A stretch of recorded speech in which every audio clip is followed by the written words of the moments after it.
Coming up on Channel 8 News, have you had trouble breathing? We'll tell you about the burns going on in the area. Plus, we'll introduce you to a cancer survivor who is back to battling. And a local production of Sound of Music opens tomorrow, starring a K-State student. That's all coming up on Channel 8 News. Outside the station, it's currently 55 degrees outside with some clouds left over from last night's storm and 7-mile-per-hour winds coming out of the northwest. Channel 8 News starts now. This is KKSU-LD, covering Manhattan, Riley County, and the Flint Hills, broadcasting in high definition from Kansas State University. You're watching Channel 8 News. Good morning and welcome to Channel 8 News. I'm Cooper Dieters. Coming up today, we'll see how the health of bees will help the health of our community. And also, it is postseason time for a number of K-State sports. We'll hear from some of the athletes up later in the show. But first, 2 weeks ago, the Kansas Legislature office overrode several vetoes by Kansas Governor Laura Kelly on restrictive laws towards transgender rights, including a ban on transgender people from participating in sports from kindergarten through college. Channel 8's AJ Shaw has a closer look at the impact these laws may have on transgender athletes. On April 5th, the Kansas Legislature overrode Governor Laura Kelly's veto of the Fairness in Women's Sports Act. The law bans transgender athletes from kindergarten through college from participating in the sport with the sex that they identify as in Kansas. The state is now one of 21 to enforce such a ban. Dr. Rachel Levitt says this bill, along with others, is not just a statewide attack on trans people, but a nationwide attack. We're part of a national attack on trans folks and limiting their ability to access affirming spaces to be who they are and get social support. So in some ways, this is about sports, but it's not about sports. This idea that people who have higher levels of testosterone and lower levels of estrogen will perform in certain ways is so presumptive, but it's also not understanding the impact of gender affirming care on bodies. And if you've been on hormones for over a year and a half, like what that does to muscle composition. So it's really a misunderstanding of biology. In an email to Channel 8 News by the Kansas State Sports and Athletics Association, they notified us that currently just one person is eligible to play sports in Kansas under their current transgender athletes policy, which was adopted back in April of 2015. The new policy is expected to come out on July 1st when the law goes into effect in the state of Kansas. For Channel 8 News, I'm AJ Shaw. Channel 8 reached out to the school district and the state legislature, but they did not want to comment for this story. The law is expected to go into effect on July 1st of this year and will prevent athletes who identify as transgender in the state from kindergarten through college. With the recent wildfire that was kindled on Tuesday, the Riley County Fire Department has been very active in putting out fires, starting by prescribed burnings over the past month. Channel 8 reporter Blake Crawford has the story. A wildfire started Tuesday in North Riley County has been declared a local disaster by the Riley County Commissioners. Riley County Fire Department Chief Douglas Russell has had to give out 3 citations to farmers this season for not following their burn permits. We just have people, oh, we're going to go burn it, and they don't follow the proper channels to get their make sure their burn permit's valid, and they just go light it, and then it gets away from them, and then it just creates a whole other issue and a safety issue for everybody at that point. Freshman ag student at K-State Hannah Whetstone says something as simple as a change in wind direction can be the catalyst for a wildfire. The biggest reason that a fire might get out of control is literally just the wind changing direction, and it causes the fire to go where we don't want it. Whetstone says something as simple as throwing a cigarette out on the highway or even a mouse catching on fire and moving to a different field could be the catalyst for a wildfire. And with prescribed burnings happening all over Kansas, this is by far the busiest time of the year for Russell. We run pretty close to 800 calls a year average, and this time of year we've already ran, I believe, 118 calls. Russell says the workload has taken a toll on the firefighting volunteers, but they still show up when they are needed the most. People get fatigued and tired. We ran calls like 4 or 5 days in a row, multiple hours and hours of calls. But the good thing is our volunteers, they love doing this, and they still keep showing up. In Manhattan, Blake Crawford, Channel 8 News. Russell expects prescribed burnings to wrap up by the end of this month. Journalist Tim Fitzgerald is fighting a battle he thought he won 2 years ago, but now he's spreading awareness. Here's the story. After a few years of being in remission, 24/7 sports writer and media personality Tim Fitzgerald is once again fighting prostate cancer, but this time, he's also helping raise awareness for the sickness. As I found out more and more that I was pretty advanced in my cancer, I thought, what the hell, let's try to educate men on this. But it's not just cancer patients he's inspiring. Ryan Gilbert, Fitz's coworker and friend, says it's more than that. I don't know if it's changed him a whole lot because he's had this happen once already. So he's a warrior, and he's been very positive. I think he's been a little down in the dumps at times, but I think he steps back and realizes that you can't beat cancer being negative. You got to be happy and be joyful. And even the Kansas State men's basketball staff joined in to show their support for Tim during a home basketball game where they all wrote Tim's name in support of his battle. Yeah, it really caught me off guard. A friend of the media said he had happened to be around when they were deciding to do that. CJ Moore from The Athletic, he was kind of behind the scenes that day and told me, they decided they were going to do that as a group, and it's really cool. And I also imagine there were some people on the staff where it's like, who's that? So, but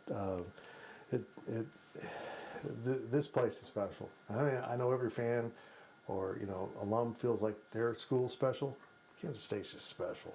It really is the people. Bill Snyder said it all the time. It's the people. Dude, it's the people. It's incredible. Even though Fitz is back in this battle, he has the support of all of his fans and followers on Twitter, receiving hundreds of messages wishing him luck and letting him know that he's got this. Thoughts and prayers to Tim while he continues to battle and inspire. The Hills are alive with the sound and music, again as director Penny Kohlers prepares the show that was lost to COVID. Kohlers says she used the time off during COVID to completely reimagine the space and the show. The break also allowed for new faces to be cast in different roles, such as the lead going to K-State student Sarah Slidham. Slidham says the best part of being with that group is the family atmosphere. To me, it was like, I need to redo it all. Redo the set, redo it all.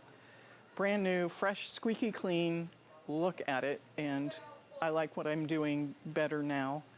It's just, there's a little bit more joy. It's been so fun meeting all different kinds of people, especially doing community theater. There are people of all ages, especially in this show, from the kids all the way up to like Mother Abbess and the older nuns. So it's really an interesting experience to get to meet all sorts of different people and new people. So is this like... Shows run Friday, Saturday, and Sunday the next 3 weekends. Up next, what would happen if we lost all the bees? We'll take a look at the importance of our striped friends. Plus, have you seen people wearing a green bandana on their backpacks or on themselves around campus? We'll talk about what that means coming up.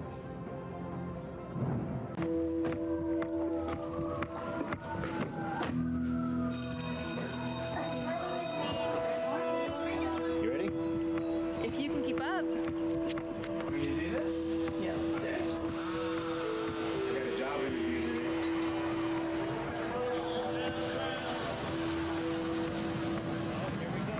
Congratulations. Thank you. Come on!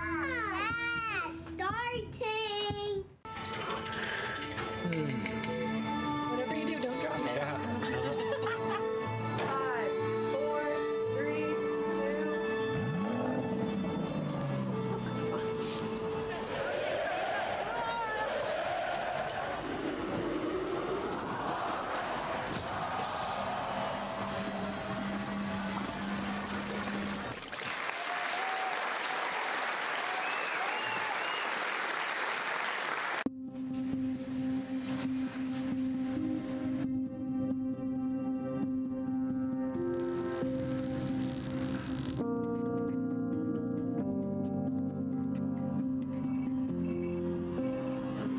Yeah, so the first third of the runway. Deviation left of course approved. Bobcat 1-2, proceed when able.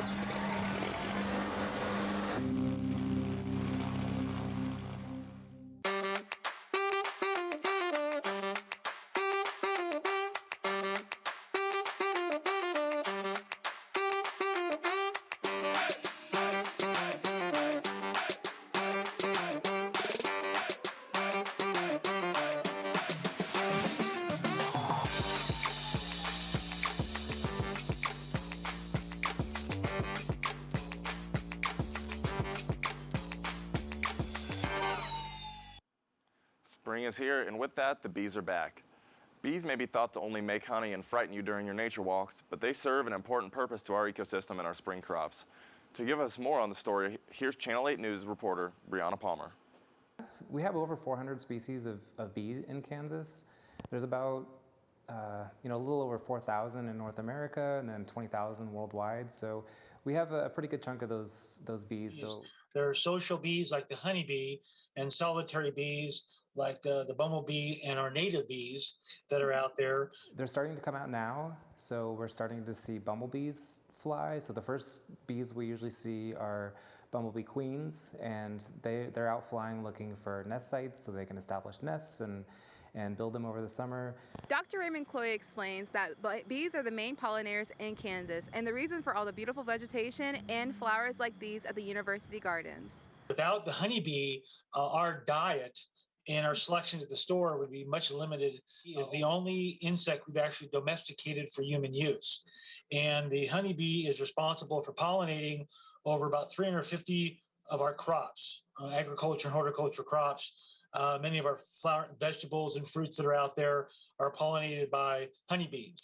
But the bottom line is when bees are active and you do have some type of a fear about them, just stay away from them. They're not aggressive. Most bees are pretty docile, and if you just let them do their thing, then they'll be more than happy to leave you alone. And they're just nice to see. They're good pollinators.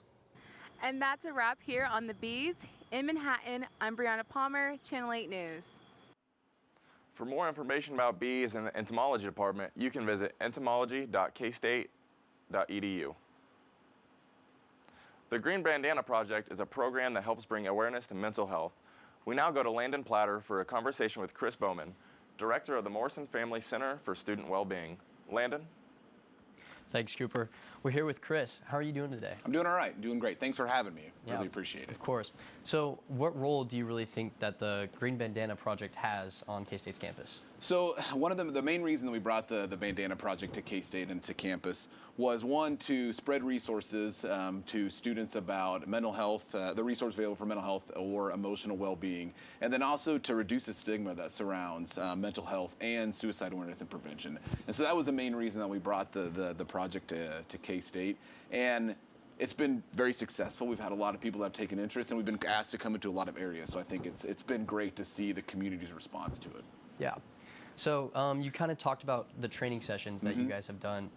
Could you explain one of those? Yeah, so everybody on campus that has a green bandana, what they have done is they have taken a training that we put on, myself, the Morrison Family Center Student Wellbeing staff, or we have a student group called the Thrive Navigators. They also conduct the trainings. And it's a 45 to 60-minute training, and it's all centered around how to recognize signs and symptoms of mental health distress, how to start a conversation with those folks, and then the resources that are available to them, and maybe how we can guide them to the resources so they can get the help that they need, or they can get the extra support that they need. So our final question to wrap it up, what more do you think must be done, not only at K-State, but across the country as a whole, to really elevate people's mental well-being? Yeah, I think it's starting the conversations and talking about it, and making sure that people maybe that are having some struggles with their mental health or their emotional well-being, that they're not alone, and that there are people out there to support them. So I think starting the conversations and talking about them is something that we can do nationally that can help reduce that stigma around mental health and suicide awareness and prevention. Thank you so much. That's all the time we have. Thank you. Cooper, back to you. The weather is up next. Have we turned the corner into spring or jumped straight to summer? Plus, with the summer months approaching, we'll tell you a way to keep safe from severe weather. That's next.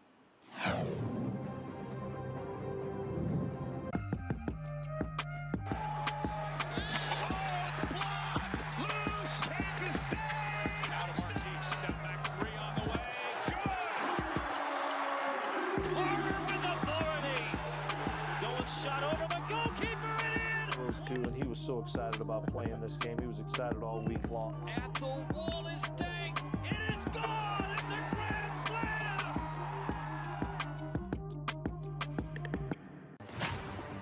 It's a Kansas State program that's here to stay, by the way. Under Chris Kleiman, there's a culture built at Kansas State where we're going to see this team in the top 20 for a while.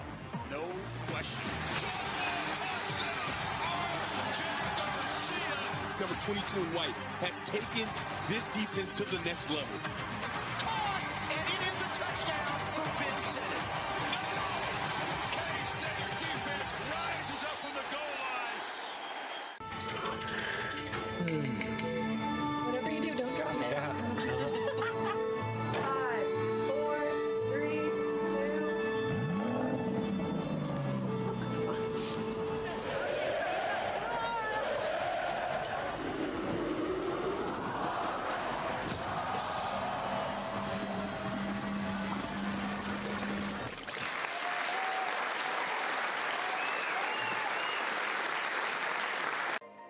Together, we represent a diverse and eclectic population. Together, we believe that diversity, inclusion, and sportsmanship are expectations. Together, we promote a welcoming and positive environment for all student athletes, coaches, and visitors. Together, we treat all people with respect and dignity. No matter their color, creed, gender, ethnicity, or sexual identity. Together, we are an empowered family, an empowered family. Family, diverse and together. Stronger together. It's going to be sunny the next few days, but how are those temperatures looking? Chase Johnson is here with us. A look at the weather, Chase? Severe weather season is upon us, and there's one piece of equipment you may be forgetting: a weather radio. These small devices will allow you to hear alerts issued by the National Weather Service and are loud enough to wake you up in case you need to take shelter during the night.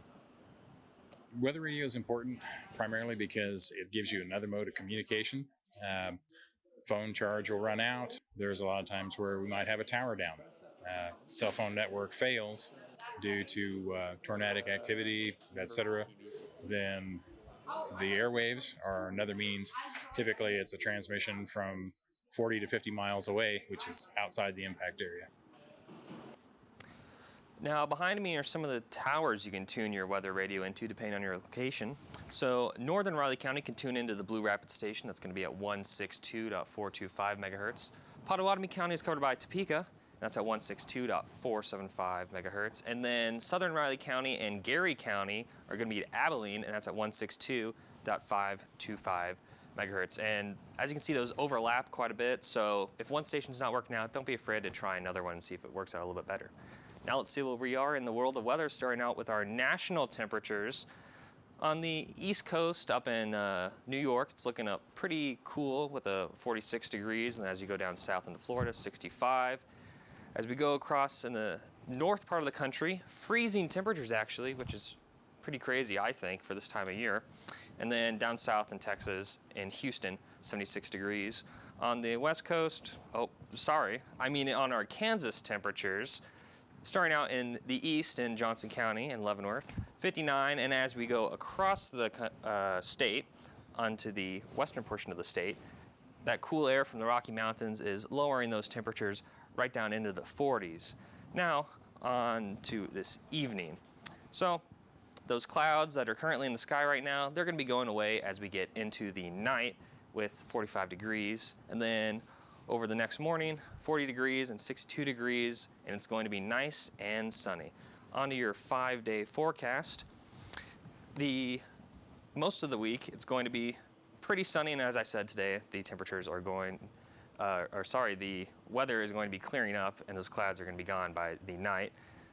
Highs in the 60s and mid 50s with lows in the upper 30s and even up into the mid 40s. That's your look at weather.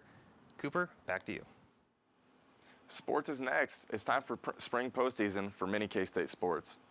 Plus, an old sport is getting a new following on K-State campus as they're headed to the playoffs. That's next. Together, we represent a diverse and eclectic population. Together, we believe that diversity, inclusion, and sportsmanship are expectations. Together, we promote a welcoming and positive environment for all student athletes, coaches, and visitors. Together, we treat all people with respect and dignity. No matter their color, creed, gender, ethnicity, or sexual identity. Together, we are an empowered family, an empowered family. Family, diverse and together. Stronger together. So within industrial engineering, you can actually start your master's degree a year early and start taking those classes your senior year. And then after you go through those upper level courses, you only really have a year left and you would come out with your bachelor's and master's degree, which is something I have been considering just because, it's one extra year and I do love K-State. So it's like, win-win. But that's a perk with being an industrial engineer. You're able to get your master's degree in just one extra year. K-State will run the option. Here's Skylar Thompson. He walks it in front. Antonio Gordon. Here's the shot of the step. And it is Kansas State, courtesy of Brent Carlson. Side of the box, crossing, wide open, the shot. Thompson right away. That ball is gone. She gets the ball back, goes up strong, scores! And one!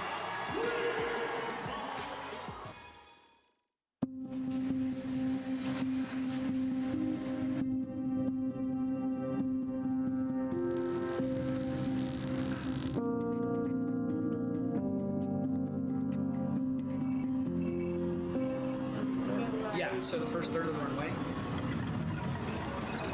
Deviations left of course approved. Bobcat 1-2, proceed when able.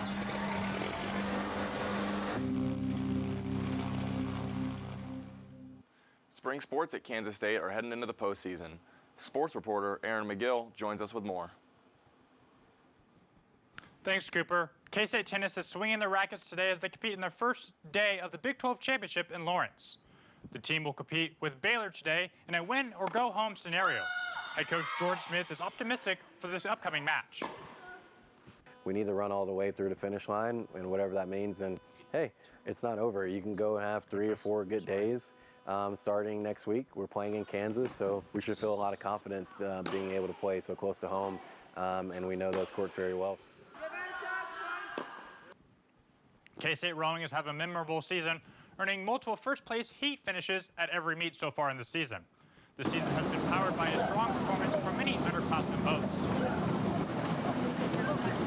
The season has gone pretty well so far, I would say. We've had some good success in all of our boats, especially this last weekend. We had 4 boats get first and second, and we got to take home some big old trophies, which is cool. And as far as my boat goes, I'm thrilled with how we've been doing because we're all, like I said, brand new to this sport. It's everybody's first time competing.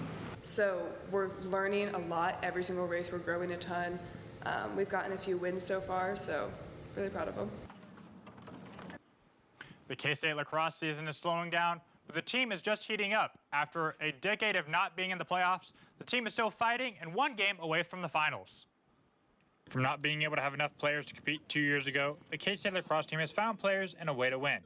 With the season ending soon, K-State has found themselves in the playoffs for the first time in over 10 years. The season has been a lot of ups and downs, hills and valleys. We've had games where we have dominated from beginning, middle to end, and we've had games where we've come and fell short. K-State is only 1 game away from being able to compete in the Lone Star Alliance D3 Championship. This championship means so much, not just because of a title, but because of how much it represents. It represents our evolution as a program from 6 guys to what we are now.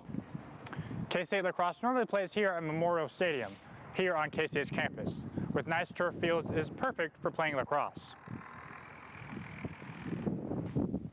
However, this week they're practicing across town in the middle of this field with real grass and not turf. Why is that? For in preparation for their next opponent, Oklahoma State. Changing fields has been something changing that we've had to do.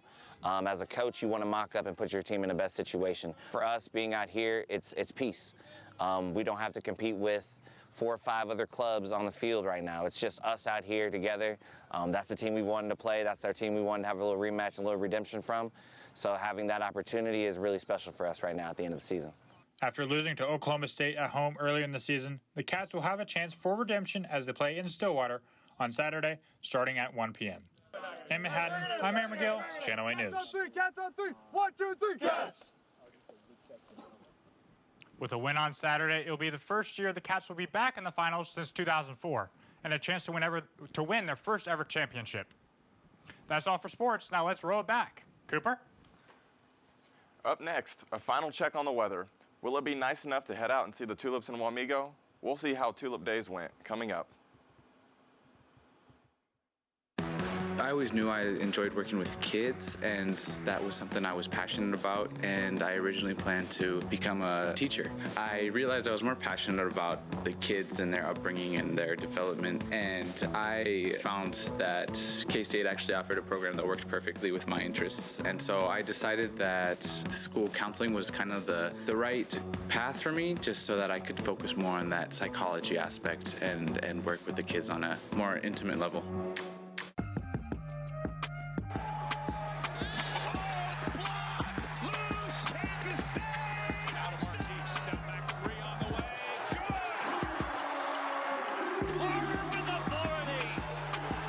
Shot over the goalkeeper and in! Those 2, and he was so excited about playing this game. He was excited all week long. At the wall is Dank. It is gone. It's a grand slam.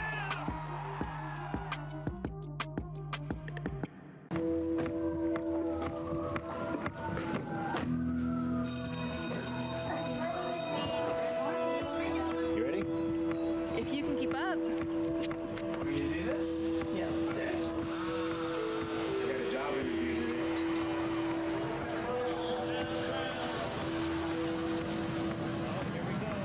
Congratulations. Thank you. Come on! Starting! It's a Kansas State program that's here to stay, by the way. Under Chris Kleiman, there's a culture built at Kansas State where we're going to see this team in the top 20 for a while. No question. Number 22 in white has taken this defense to the next level. And it is a touchdown for Vincent. K-State's defense rises up from the goal line. Wamego this past weekend hosted their annual Tulip Festival. The event was a hit with large crowds and vendors filling up the park to welcome spring and enjoy the tulips. Visitors of the city park could experience much more than tulips with food, live music, and fun for the kids on the park and bounce houses placed throughout the event. While the tulips are the star of the festival, the history and children's train going on since then, and it wasn't quite as big as it is now, but at this time of year, this is what draws everybody to Wamego. From people come from Topeka and Manhattan to come to see all of this. One last look at the weekend weather. Chase joins us again from our weather center. So it's going to be a pretty pleasant weekend. It's going to be sunny all those 3 days, which is going to be really nice in the mid 50s and 60s. And that's all I have for the weather. Cooper, back to you. That's all the time we have for Channel 8 News today. We'll see you back here again next week for more news and information from the Manhattan area. Have a great day.